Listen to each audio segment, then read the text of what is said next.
Bienvenue, frères et sœurs, pour cette nouvelle méditation. La Bible, Jésus nous enseigne à prier et il nous dit « Pardonne-nous comme nous pardonnons ». Ça fait peur un peu, n'est-ce pas? Et nous voulons nous poser la question, si moi je ne pardonne pas, est-ce que je serai pardonné? Est-ce que je perds mon salut? Qu'est-ce qui m'arrive? Comment ça fonctionne? Alors, le pardon est vraiment le sujet principal de la parole de Dieu, vous savez. Dans l'Ancien Testament, la question des sacrifices était avec cette idée qu'il y ait pardon accordé. Tous les sacrifices sont reliés avec le pardon et quand Jésus vient, il vient avec cette idée qu'il va offrir le sacrifice ultime pour accorder son pardon. Alors, le pardon est la trame principale de toute la parole de Dieu. Alors, il ne faut pas penser que c'est un petit sujet. C'est un sujet fondamental, extrêmement important, et pour lequel on doit vraiment avoir intégré la pensée de Dieu en ce qui concerne le pardon, si on veut absolument jouir du repos de Dieu qu'il nous accorde. Alors, avec cette méditation, j'aimerais ça te laisser avec une question, si tu le permets. As-tu le pardon facile? N'est-ce pas une question simple? As-tu le pardon facile?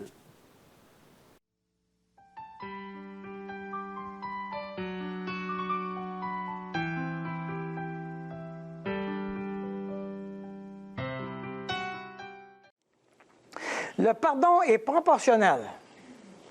Alors là, on va falloir jongler ensemble parce que c'est pas évident, j'avoue. Ce bout-là n'est pas évident. Le pardon est proportionnel. Ça dit, c'est Jésus qui nous enseigne à prier, hein? Pardonne-nous nos offenses comme nous pardonnons. Est-ce que tu veux que Dieu te pardonne comme tu pardonnes? Hein? Ça, c'est le problème. Hein? Je voudrais que Dieu me pardonne bien plus que moi je pardonne. Ça, c'est clair. Pardonne-nous nos offenses comme nous pardonnons.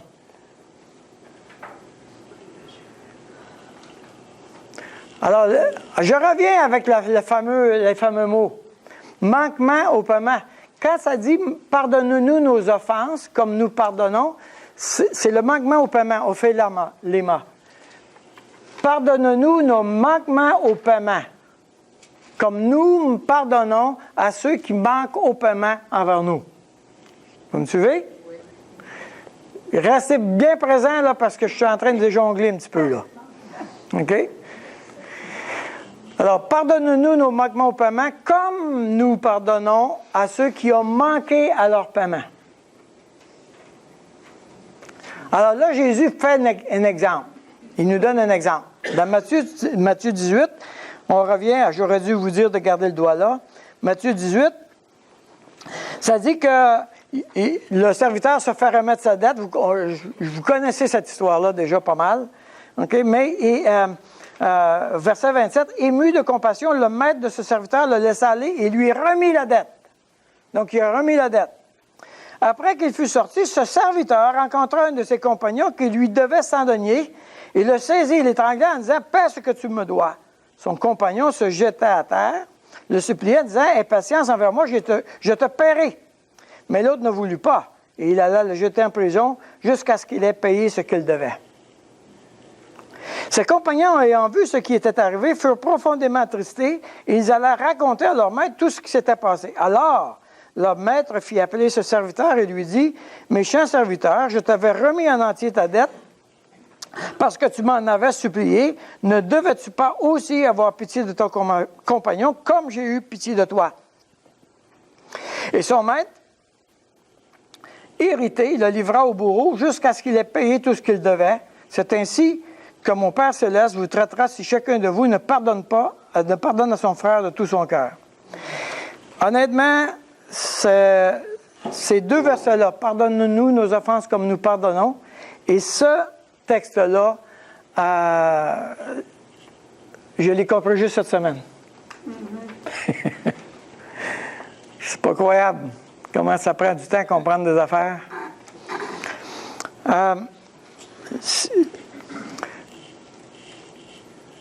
Le serviteur s'est fait remettre toute sa dette. OK? Qu'est-ce que le maître... Comment le maître vivait ça, cette situation-là, avec son serviteur? Est-ce qu'il peut s'attendre que son serviteur soit tellement reconnaissant? Hein? Il peut s'attendre à ça. Hey, il y avait une dette épouvantable, là. Alors, le maître s'attend à ce que son serviteur apprenne quelque chose de ça.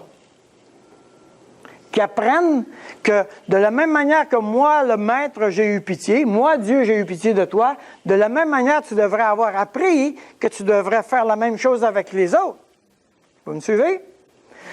Donc, ce qui se passe, c'est que ne devrais-tu pas avoir pitié de ton compagnon comme j'ai eu pitié de toi? Et son maître hérité le livra au bourreau.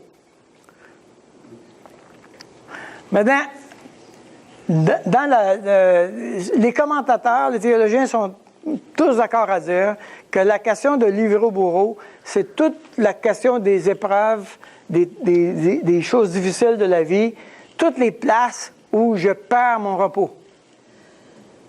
Autrement dit, Dieu va rendre ta vie misérable. Il va poser un acte de discipline dans ta vie.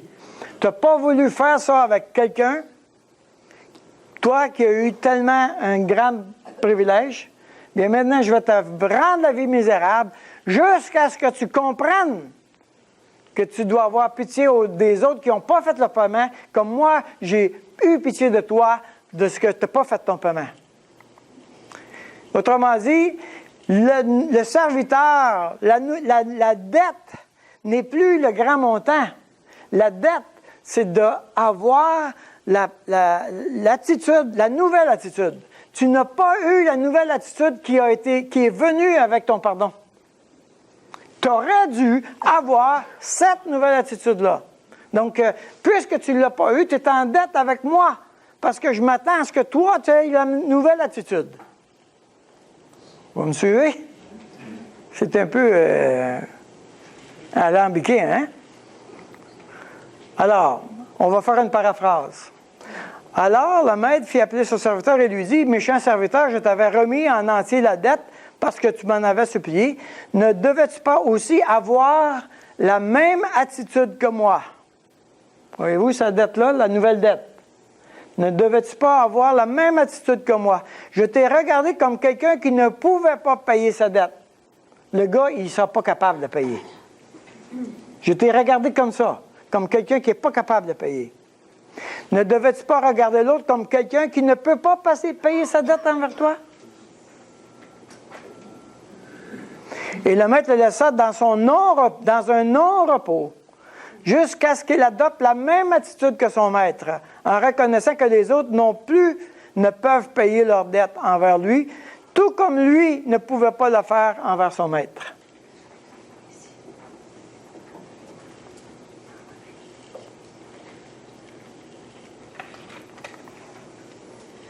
Donc, pardonne-nous nos manquements au paiement comme nous pardonnons à ceux qui ont manqué à leur paiement envers nous. Alors, il n'est pas en train de dire, je ne te pardonne pas tes péchés, donc tu perds ton salut parce que j'ai pas pardonné tes péchés, parce que je te pardonne comme tu pardonnes, puis toi, tu n'es pas capable de pardonner, donc je ne te pardonne pas. C'est pas ça qu'il est en train de dire. Il parle de ophéléma. Okay? C'est-à-dire, je t'ai déjà pardonné, mais tu as une nouvelle dette. Tu dois m'imiter. C'est-à-dire de voir dans les autres qui ne sont pas capables de payer comme toi, tu n'es pas capable de me payer. Alors, quand je te donne la main et que je t'exige le droit de me respecter, okay, je dois arriver à la place, cette personne-là ne sera pas capable de le faire à ma manière. Elle ne peut pas faire ce paiement-là. Elle va manquer le paiement envers moi.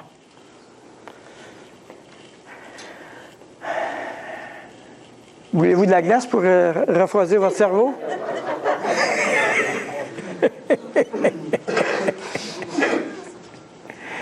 Je sais que ça prend un peu de temps à gérer l'information, là. OK? La raison, c'est qu'il faut, en théologie, il faut garder l'équilibre. Je peux pas affirmer quelque chose, une place, puis l'enlever à l'autre. OK? Je ne peux pas déclarer que Dieu pardonne inconditionnellement à tous ceux qui viennent à lui. Je ne mettrai pas dehors celui qui vient à moi. Et puis, je ne peux pas dire un peu plus tard, mais parce que j'ai pardonné, je ne pardonne pas, Dieu me met dehors. Ça ne marche pas de même. Vous me suivez? Le point, c'est pas une question de pardon par rapport au salut. Le point, c'est une question de pardon par rapport à l'attitude. Vous rappelez-vous l'histoire où le pharisien est en train de se plaindre intérieurement que c'est pourquoi Jésus se laisse laver les pieds par cette femme-là? Il devrait savoir qu'elle est pécheresse. Et Jésus dit à cet homme-là, « Hey, Simon, tu m'as même pas lavé les pieds quand je suis rentré. » Le geste d'hospitalité de base, à l'époque. Tu m'as même pas fait ça. Et moi, je te dis, Simon, que celui à qui on a beaucoup pardonné va beaucoup aimer. Voyez-vous, il y a un élément proportionnel. Jésus n'est pas en train de dire, je